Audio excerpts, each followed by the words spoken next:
Salvete omnes. Let's continue with the Aeneid, Book 2. Hic unos caes saevissima portas prima tenet sociumque furens a naubus agmen, ferra cincta vocat, iam summas arces Traetonia respice palas insedit nimbo effugens et gorgone saeva. Here, most savage Juno first holds the Scaean gates, and, raging, she calls her allied battle line from the ships, with her sword having been prepared. Already, or look back, let's start with respice. Look back.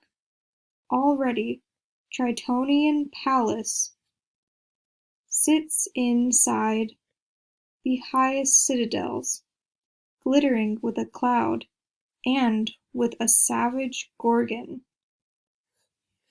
So if we look back up here at the top, we definitely have some synthesis. A, B, you can see it with the highlighting. Juno goes with Saevissima, Scias goes with Portas. The Scaean Gate, or the Scaean Gate, was one of the main gates at Troy, and it faced the west. And I believe the sea would be to the west, so it makes sense that Juno is calling this battle line from the ships, and she's holding open the gate that's nearest to them. So down here we have an ablative absolute. We've got Ferra Cincta with her sword having been prepared, having been, just unsheathed, at hand, ready. And we've got several words modifying Juno. We've got Saevissima. Prima kind of modifies her. It's like Juno as a leader, or Juno first. And we've got Fiorens modifying Juno. And now this ends the section on Juno. And remember, Venus is the speaker here. She's speaking to Aeneas. And she has just spoken before. She's spoken of what Neptune is doing.